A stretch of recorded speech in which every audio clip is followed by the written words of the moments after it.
ప్రజలకు చెప్తున్నా నేను వీళ్ళ డ్రామాల నుంచి ఇప్పుడు ఏ ఇంకొకటి వెరిఫికేషన్ జరగలేదు నేను ఒకటి స్వామి. చెప్తా, ఒక్క నిమిషం. డాటా ఎంట్రీ జరుగుతుంది. ఇప్పుడు నిరంతర ప్రక్రియ ఇంకెవరికైనా నేను రాకుండా కూడా చెప్పేది పెట్టుకోమంటారు ఏంటంటే, కదా. లోపాలతో లబ్ధిదారుల ముసాయిదనంట, తప్పులు తడక ఉందని ప్రజాగ్రహం అంట, రేషన్ కార్డుల లిస్టులలోనే ఆందోళన, గ్రామ సభలో నిలదీస్తున్న స్థానికులు, అనర్హుల పేర్లు పెట్టారని నిరసనలు, సివిల్ సప్లైలో పర్యవేక్షణ లేమి, మిగిలిన 3 స్కీమ్ల పైన దీని ఎఫెక్ట్ అంటే నేను ఒకటి ఏం చెప్తున్నంటే స్కీమ్ల పైన ఎఫెక్ట్. కానీ ఒకటి నేనేం చెప్తున్నంటే అసలు ఈడ ఎలాంటి వెరిఫికేషన్ అనేది జరగలేదు. మీరు లబ్ధిదారుల ఎంపిక అనేది జరగలేదు. ఇంకా వీళ్ళ అప్లికేషన్ స్వీకరణ మాత్రమే జరుగుతుంది. మీరు ఇంకా అర్హులు ఉంటే ఇంకా అప్లికేషన్స్ ఇవ్వండి. అప్లికేషన్స్ తీసుకుంటారు. సుమారుగా 40 లక్షల రేషన్ కార్డులు ఇవ్వడానికి సిద్ధంగా ఉన్నామని ఉత్తమ్ కుమార్ రెడ్డి గారు ప్రకటించడం జరిగింది. నిరంతర ప్రక్రియ అని కూడా చెప్తున్నారు. వీళ్ళు ఎందుకు ఆగలేరు?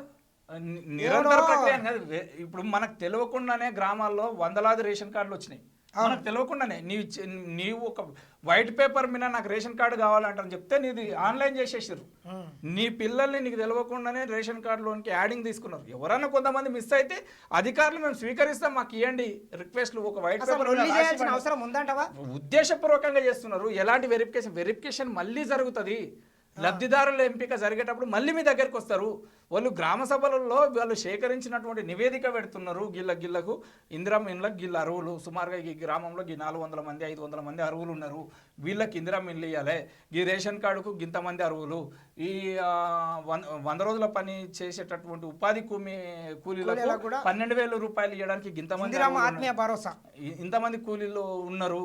అదేవిధంగా మన రేషన్ కార్డులో యాడింగ్ కోసం ఇంతమంది ఉన్నారంటని చెప్పి ఒక లిస్టు గ్రామ సభల్లో పెట్టి చదివితే దాన్నే ఫైనల్ అనుకోని చెప్పి వీళ్ళు డ్రామాలు వేస్తున్నారు. ఇంకా మస్తుంది. వాళ్ళు ఇచ్చే నివేదిక ఇచ్చే అప్లికేషన్స్ స్వీకరిస్తున్నారు. ప్రతి ఒక్కటి ఆన్లైన్ చేసి సుమారుగా ఈ రాష్ట్రంలో 80 లక్షల రేషన్ కార్డులు ఇప్పుడు ఉన్నాయి. ఇంకో 40 లక్షలు అంటే ఇంక ఎవరికి ఒక్కరికి కూడా లేకుండా రేషన్ కార్డు ఇచ్చే పరిస్థితి అన్నట్టు. మీరు ఏం అధైర్యపడొద్దు. తెలంగాణ రాష్ట్ర ప్రభుత్వం నిజంగానే అద్భుతమైనటువంటి గ్రామ సభలు ఒక అధికారి చుట్టూ చెప్పులు అరిగిపోయే విధంగా మీ సేవలు అప్లికేషన్ చేయడానికి 50 రూపాయలు పెట్టాలి. మండలాఫీస్ తిరగడానికి 200 ఖర్చు పెట్టాలి. మండలాఫీస్కి వెళ్ళి కలెక్టర్ ఆఫీస్కి పోతే కలెక్టర్ ఆఫీస్ చుట్టూ 10 సార్లు తిరగడానికి ఆడ ఒక 1000 రూపాయలు పెట్టాలి. అంటే ఒక రేషన్ కార్డు కోసం సుమారుగా 2 నుంచి 3,000 రూపాయలు ఖర్చు చేసినా కూడా రేషన్ కార్డు ఇయ్యనటువంటి చరిత్ర కేసీఆర్ ప్రభుత్వంది. ఈ రోజు ఏం చెప్తారు ఈ సన్నాసులు? మీ సేవలు మీ సేవలు అప్లికేషన్ పెడితే అయిపోయి కదా అంటారు. మీ సేవలు ఎందుకు పెట్టాలి అప్లికేషన్? అవును, మీ దగ్గరకు వచ్చి నువ్వు ఏది ఇస్తే ఆ వైట్ పేపర్ని తీసుకుపోయి ఆన్లైన్ చేస్తున్నారు. నిజమా కాదని వెరిఫికేషన్ చేస్తున్నారు అధికారులు. మీ దగ్గరకు అధికారులు వస్తున్నారు కాబట్టి అధికారులు చీప్ అవుతున్నారు మీకు. అవును, వాళ్ళని ఇష్టం వచ్చినట్టు ఊరు ముందర ఏదో హీరోలు కావాలనే ఉద్దేశంతో వాళ్ళ ముందు డ్రామాలు వేస్తున్నారు. కానీ అధికారులు మీరు ఇష్టం డ్రామాలు వేసేటోని కరెక్ట్గా బుద్ధి చెప్తేనే కరెక్ట్. ఇది ఉద్దేశపూర్వకంగా జరుగుతుంది. నిజంగానే ఒక పేదవాడికి అన్యాయం ప్రశ్నిస్తే ఓకే. ఇప్పుడు ఇలా బాధ అది కాదు. అన్ని పథకాలు పేదలకు ఇంటికాడికి వస్తే రేపు మమ్మల్ని ఎవడు దేకుతాడు?